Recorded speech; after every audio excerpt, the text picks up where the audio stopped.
আসসালামু আলাইকুম। রাফসান ফ্যামিলি ব্লগের নতুন আরেকটি ভিডিওতে আপনাদের সবাইকে স্বাগত জানাচ্ছি। তো আজ আমরা একটু ঘুরতে যাচ্ছি। আসলে ঘরের ভিতর বন্দি থেকে ভালোই লাগছে না, শরীরটা খুবই খারাপ লাগছিল, যার কারণে রাফসানের আব্বু বলল আজ আমি অফিসে দেরি করে যাব, সমস্যা নেই, চলো আমরা একটু বাইরে থেকে ঘোরাঘুরি করে আসি, তাহলে হয়তো বা তোমার ভালো লাগবে। তো যে কথা সেই কাজ, এই যে ঘুরতে বেরিয়ে পড়েছি কোনো প্ল্যান প্রোগ্রাম ছাড়াই। তো সরকার পতনের পর প্রত্যেকটা দেওয়ালে দেখুন এভাবে ছাত্ররা আর্ট করে রেখেছে। কোথাও বা বাংলায় লেখা আছে মহিলাদের সম্মান করুন, কোথাও লেখা আছে বাংলাদেশ স্বাধীন, কোথাও বা লেখা আছে শোষণমুক্ত ঘুষমুক্ত সমাজ চাই। এভাবে অনেক কিছুই লেখা রয়েছে। আসলে দেখুন দেখতেই ভালোই লাগছে, যে কারণে আপনাদের সাথে একটু শেয়ার করলাম।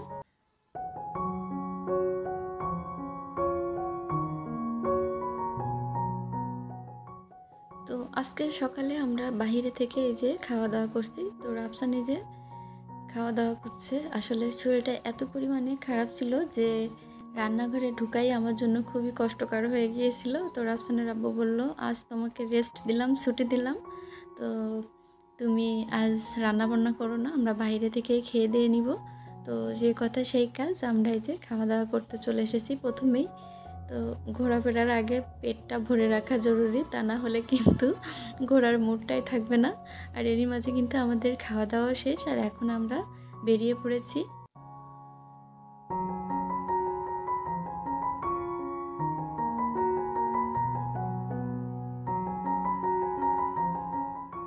তো খাওয়া দাওয়া শেষ করে এই যে আমরা বেরিয়ে পড়েছি আর রেল লাইনের উপর দিয়ে হাঁটছি।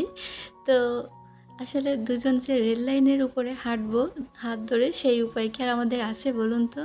এই যে ছেলেকে কোলে নেওয়া, ছেলের গাড়ি নেওয়া, এগুলো নিয়ে টানাটানি করতে করতেই আমাদের সময় পার হয়ে যাচ্ছে। তারপরেও আমরা দুজন দুজনকে ভালো রাখার, ভালো থাকার চেষ্টা করে যাচ্ছি।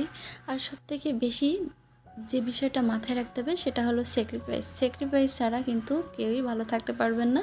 তো এটাই কিন্তু আমাদের ভালো থাকার মূল উদ্দেশ্য। উনি চাইলে আমাকে রেখে অফিসে চলে যেতে পারতেন, তো সেটা না করে সে আমাকে নিয়ে বাইরে বেরিয়েছে, খাওয়া দাওয়া করিয়েছে, তারপর আমার মুখটা ফ্রেশ করে তারপরে বাসায় এনে রেখে তারপর লাঞ্চের পর অফিস গিয়েছেন। আর এখন আমরা যেটা করছি সেটা হলো আমরা ঘুরতে ঘুরতে দেখলাম মাত্র গরু মাংস কেটে নিয়ে এসে ঝুলিয়ে রাখছে। তো রাফসানের আব্বু বললো ফ্রেশ মাংস যেহেতু, তো চলো এখান থেকে 3 কেজি মতো মাংস নিয়ে যাই। তো আমরা সেটাই করছি। তো মাংস কেনাকাটা শেষ, আর এখন এসেছি সবজি বাজারে। আর এই সবজি বাজারে রাফসান আসলে তো খুব খুশি হয়ে যায়। আমার ছেলে আসলে নতুন নতুন জিনিস শিখছে। এখানে যেসব সবজি দেখছেন এগুলো ওর বইতে আছে, ও বইয়ের সবজিগুলা, আর এই সবজিগুলো দেখে নিজে নিজেই বলে এটার নাম এটা, এটার নাম এটা। তো এখন দাঁড়িয়ে দাঁড়িয়ে সেটাই করছে, কোনটার নাম কি। এই যে ক্যাপসিকাম, শসা, ফুলকপি, তারপর গাজরকে বলছে পাপা দেখো ক্যারট। তো যাই হোক ভালোই লাগে।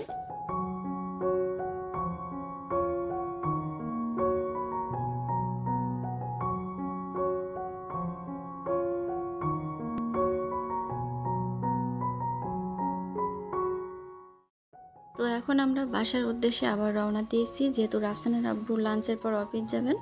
তো বেশি আর ঘোরাঘুরি করলাম না।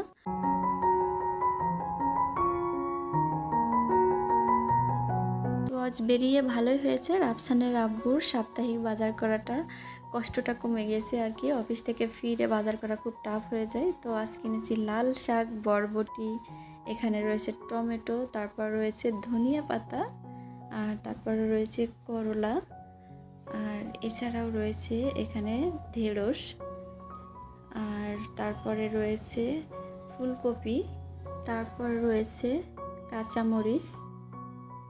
তো কাঁচামরিচের কেজি 500 টাকা করে। আর তারপরে রয়েছে আলু, আর এছাড়াও এই যে মাংস কিনে নিয়ে আসা হয়েছে, তো টাটকা গরুর মাংস। আর এছাড়াও রয়েছে বাবুর জন্য নুডলস, তারপরে রয়েছে শসা, আমার প্রিয় খাবার, আর তারপরে রয়েছে একটা কাপ নুডলস। এটা কিন্তু এই যে 16 প্যাকেট নুডলস কিনেছি তার সঙ্গে ফ্রি দিয়েছে। এটা গিফট হিসেবে দিয়েছে। তারপরে রয়েছে পাস্তা, তারপরে রয়েছে সেমাই, 2 প্যাকেট সেমাই আর মরিচের গুঁড়া, ঘি, আর এখানে রয়েছে আটা। আর এখানে যে ক্রিম দেখতে পাচ্ছেন এটা আমার জন্য, আমার চোখের নিচে ডার্ক সার্কেল চলে এসেছে অনেক, তো সেটা রিমুভ করার জন্য ক্রিম কিনেছি। তার সাথে লিপ মাস্ক এবং ফেয়ার অ্যান্ড লাভলি বাবুর শ্যাম্পু এবং আমার একটা ফেস পাউডার। তারপর রয়েছে শ্যাম্পু এবং একটা পেস্ট। তার সাথে এই যে খাবার স্টোরেজ করে রাখার জন্য একটা ঝুড়ি এবং বাবুর খেলনা ও অলরেডি এর ভিতর ঢুকিয়ে রেখেছে। তো এটা আমাকে কোনোভাবেই হাতছাড়া করতে দিচ্ছে না সে, তার খুব পছন্দ হয়েছে, খেলনাগুলো এর ভিতরে রেখে দিচ্ছে।